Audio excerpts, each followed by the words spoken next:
So, you have a dog, or a puppy, and a new baby. You sure have your hands full, but let me help you with the best way to help them both get along and be lifelong best friends. Bringing home a new baby is one of the most exciting moments. But if you have a dog or a puppy in the picture, it's easy to feel overwhelmed trying to make sure everyone gets along safely. You're not alone. I've worked with thousands of families who were navigating puppyhood and parenthood at the same time. And trust me, it's doable with the right plan in place. I'm Michelle, your fear-free certified trainer.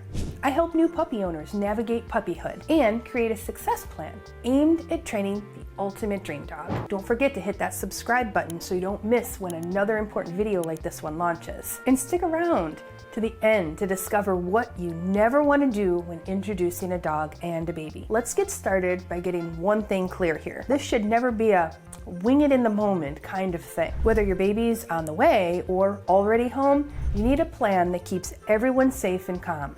But wait, before the big introduction even happens, there's a lot you can do to set your dog up for success. Let's talk about the prep work that can make a huge difference. I want you to think of this stage as your foundation. Now, the more prepared your dog is before your baby comes home, the smoother the transition will be. So first up, sound desensitization. Babies cry a lot, so we want to create a positive association with those sounds. So I'm going to have you start by playing recordings of baby cries at a low volume while giving your dog some treats or playing a game or feeding them their meals. We're going to start with the sound at the lowest setting that's barely audible. Then we're going to go from there. You're going to slowly increase the volume over time, making sure your dog stays relaxed. Next, teach a go-to spot or place cue. This could be a bed, a cot, a mat, or a crate.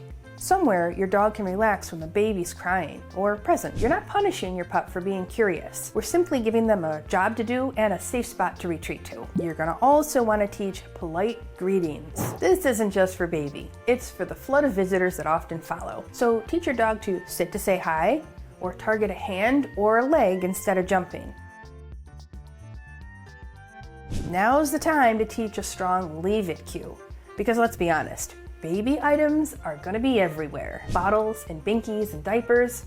We want your dog to know what to do when they stumble across these off-limit objects. All of this is about building habits before things get chaotic, like a dress rehearsal before the big show. Leave it. And if you can practice these behaviors while things are calm, your dog's going to be more successful when the real show happens and the baby's home. When the big day comes, it's going to be normal to want that magical moment where your dog instantly loves your baby. Let's take a breath and talk about how to make the homecoming stress-free. I want you to start with a baby blanket introduction. So before the baby even comes home, I want you to send someone home with the blanket or the hat that smells like the baby.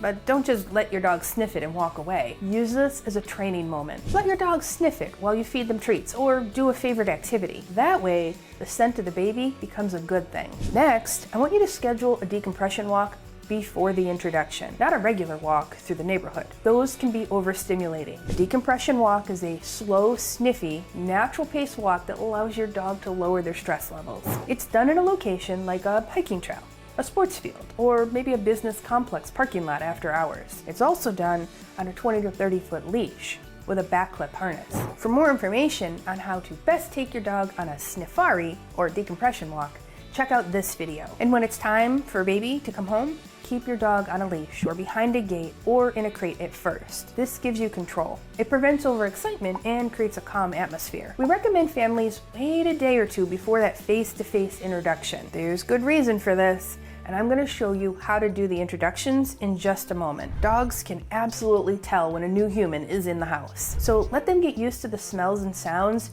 before adding visual or physical contact. But wait, just because your dog seems fine doesn't mean they're ready for more.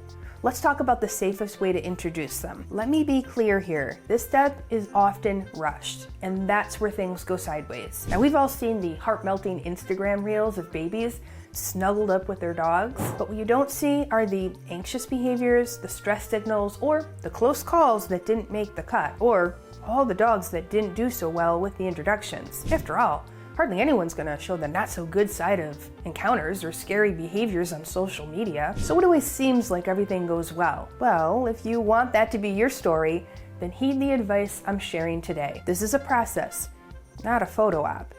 Here's how you're going to do it right. One adult handles the dog and one handles the baby. You're going to start across the room. Don't go face to face yet.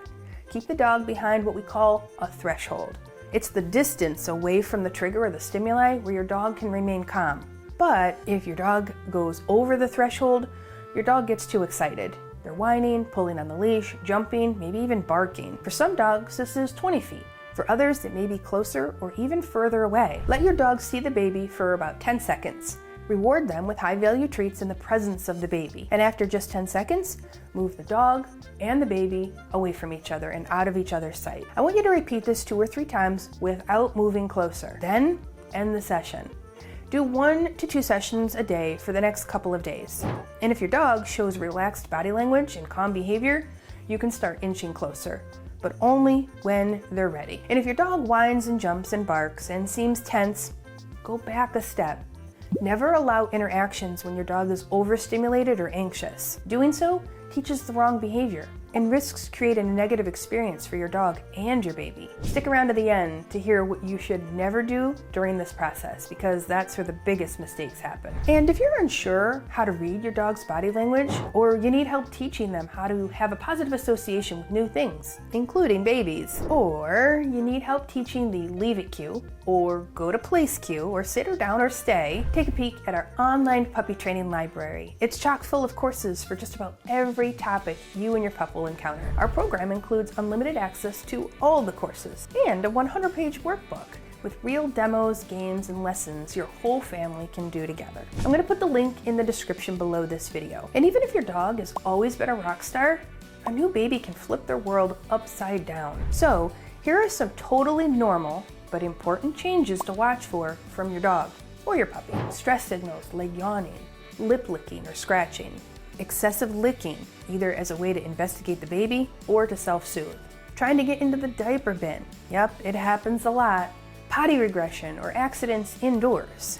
Digging at carpets or furniture. Skipping meals or refusing treats. Becoming standoffish or overly clingy. Acting like all their training has gone out the window and they can't remember a thing you've taught them. Resource guarding. Either their own items or baby items. If you see any of these, don't panic. It doesn't mean your dog is bad. It just means they're overwhelmed. We like to say, your dog isn't giving you a hard time, they're having a hard time. They're gonna need time to adjust and some training to learn how to cope or what you'd like them to do differently. But wait, you're probably overwhelmed too. I know it's a lot to handle. I've had several dogs over the years, and a few of those came along when my daughter was little. Now, my grandson and family are here with us, along with Pickles and Wesley and a few other non-canine animals too. So I'm totally in the same boat as you right now. A new baby in the home and pets to take care of. Let's talk about what your dog still needs from you, even when you're busy with a baby. Yes, you're exhausted. Yes, your hands are full, but your dog still has needs, and meeting them can prevent a lot of unwanted behavior problems. So here's what you can do. I want you to schedule short bursts of one-on-one time with your dog each day. Even 10 to 15 minutes of focused attention can go a long way. Keep up with the training games and refreshers. You don't need long sessions. Just a few reps a day of sit or stay and leave it can do wonders for both mental exercise and for manners too. Make time for decompression walks. Again, these aren't fast-paced walks around your block. Let your dog sniff and explore and decompress in quiet places away from vehicles and other dogs and kids playing. And if you haven't watched a video on decompression walks, I'm going to link it in the description below. Use enrichment activities to tire your dog out mentally. Puzzle feeders, snuffle mats, frozen Kongs, they're all great tools. And if you're struggling to balance at all, it's okay to ask for help. Enlist a friend, a family member, or a dog walker so your pup doesn't get lost in the chaos. Comment planner below if you'd like our free resource on puppy wake windows and sleep requirements based on age. It's a game changer for structuring your day with your puppy. Let's talk about what to avoid, because even with the best intentions, people make mistakes all the time. Don't expect your dog to be perfectly okay with a new baby overnight. This takes time and consistency and training. Don't force your dog to interact with your baby. Don't ever leave your dog and baby together unattended. Accidents happen faster than you can imagine, and even the sweetest dog can get stressed and react like you've never seen before. Always supervise interactions between your dog and your baby. Just like humans, dogs need to feel safe and in control of how and when they interact. Don't ignore stress signals.